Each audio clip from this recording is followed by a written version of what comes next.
Kan dhaggeeffataaf daawwataa jirtan Kello miidiyaadha. Nagaan keenya bakka jirtan maratti isin haa dhaqqabu jechaa oduu irraan isinitti hima. Miidiyaaleen mootummaa WBO'n daandii nagaa filate galaa jira jechuun yoo gabaasan, WBO'n ammoo ibsa kana soba jechuun caqase. Waliigalteen araaraa sanyii nagaasaa fi mootummaa naannoo Oromiyaa gidduutti erga taasifame booda suuraalee waraanni bilisummaa Oromoo galaa jira jedhan miidiyaalee mootummaan qoodamaniiru. Akkasuma gariin sanyii nagaasaa qondaala mootummaa akka taate Aadde Adaanech Abeebee waliin wal arguun isaas gabaafamee jira. Mootummaan naannoo Oromiyaa uummanni nageenya dheebotee nagaa gaafachaa ture WBO kallattii hundarraa gara giddu galeessaatti dhufaa jiruuf simannaa waa taasisaa jira jedheera. Dabballeewwan mootummaa fi deeggartoonni isaa karaa marsaa miidiyaa hawaasaan nagaan amma bu'ee jedhanii osoo barreessaniis argamaa jira. Paartiin badhaadhinaa Oromiyaa immoo miseensonni WBO kallattii hundaan galuu itti fufaniiru jedhe. Kun ta'ee WBO'n fuula miidiyaa hawaasaa karaa Tiwiitara isaan oduu sobaa jechuun katabeera. Gareen bilchiginnaa waraana injifachuu dadhabee abdii kutate hidhattoota shanii ofii leenjisee bobbaasee uummata keenya ittiin fixaa ture deebisee galchaa jira jedha. Barreeffamni WBO gama Tiwiitaraan katabe. Akka ibsa WBO kanatti gantoota dhiyeenya galan jala oofee WBO'tu gale jechuuf waan WBO'n zoonii giddu galeessaa dabalatee Oromiyaa maratti hojjetu bor walumaan arginaa jechuun ibse. Haalli akkanaa Oromiyaa keessatti isa jalqabaa miti. Ta'us nagaawwan argamsiiseen beeku. Kanaan dura WBO'n waamicha abbootii gadaa jedhamuun waggoottan dura miseensonni muraasni dhibbootaan lakkaa'aman galanii ture. Haalli Oromiyaa keessaa garuu furmaata argachuu hin dandeenye. Inuma akka xiiqiitti lolli adeemsifamuun Oromiyaan waraana guddaa keessummeessuu dandeesseetti. Ammas taanaan akkuma mootummaan gabaasaa jiru WBO muraasni sanyii nagaasaaf awwaatanii galaniif nagaan ni bu'a osoo ta'ee fedhii nama hedduuti. Haalli adeemaa jiru garuu kana irraa waan adda ta'e fakkaata. Odeeffannoo itti aanuun yuunivarsiitiin Jigjigaa barattoota hiriira balaaleffannaa ajjechaa Oromoo godina Salaalee balaaleffatu sadaasa 22 bara 2024 qindeessan jedhe ari'achuuf akka jiru maddeen himanii. Yuunivarsiitichi barattoota hiriira kana qindeessan 17 barnoota irraa ari'achuuf maqaa isaanii kan maxxanse yoo ta'u, kanneen keessaa qorannaa taasisuun barattoota ari'achuuf murteessuu isaa himameera.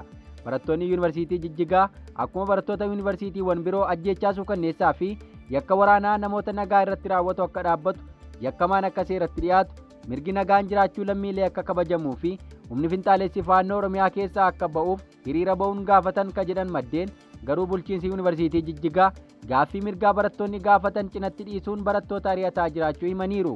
Barattoota akka ari'atamaniif yuunivarsiitichi murteesse keessaa Bortee Sokoraa barataa governaansi waggaa 4ffaa iddoo dhalootaa isaan Gujii Bulee Horaa akka ta'ee fi Daani'eel Adimaasuu barataa EDPM waggaa 4ffaa iddoo dhalootaan isaa Wallagga Lixaa akka ta'e, Muunaa Kadir barattuu muummee gaazexeessummaa waggaa 4ffaa iddoon dhalootaa ishee Iluu Abbaa Boor taatee fi Maarqos Indaaluu barataa EDPM waggaa 4ffaa, Zarihuun Tolasaa barataa muummee governaansii waggaa 4ffaa, Abdallaa Kadir barataa EDP waggaa 4ffaa.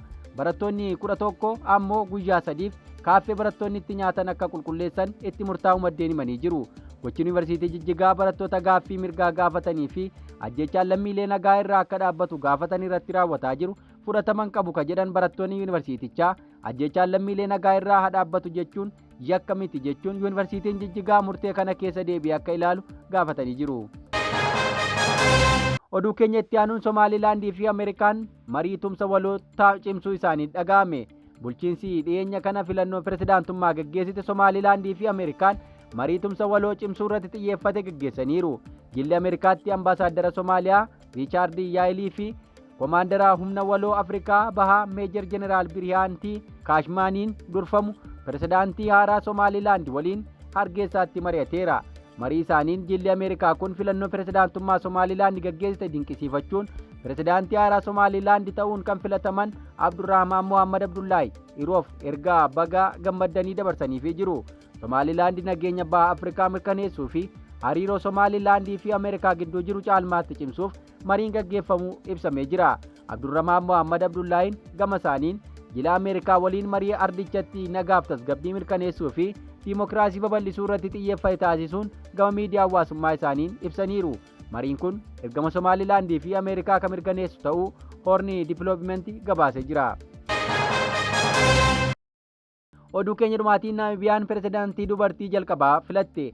Naamibiyaan filannoo falmisiisaa ta'e torbee darbee ergaa gaggeessite booda Neetumboo Naandii Ndiyaamiin pirezidaantii dubartii jalqabaa gochuun filachuu ibsameera. Neetumboo Naandiin paartii uummattoota kibba lixaa Afrikaa kan waggoota dheeraaf aangoo irra jiru irraa dorgoman 57% argachuun pirezidaantii jalqabaa Naamibiyaa ta'uun yoo filataman morkataa isaanii cimaa akka ture Feenduulee Itulaa sagalee parsantii 26 argachuu komishiniin filannoo biyyattii ifoomsee jira.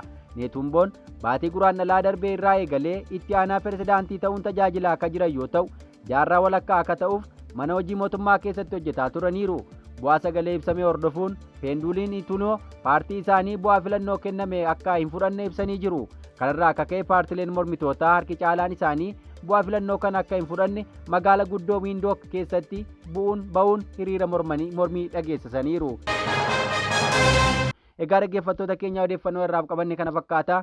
Ka guyyaa boriin haga walitti deebinutti nagaannuuf tura.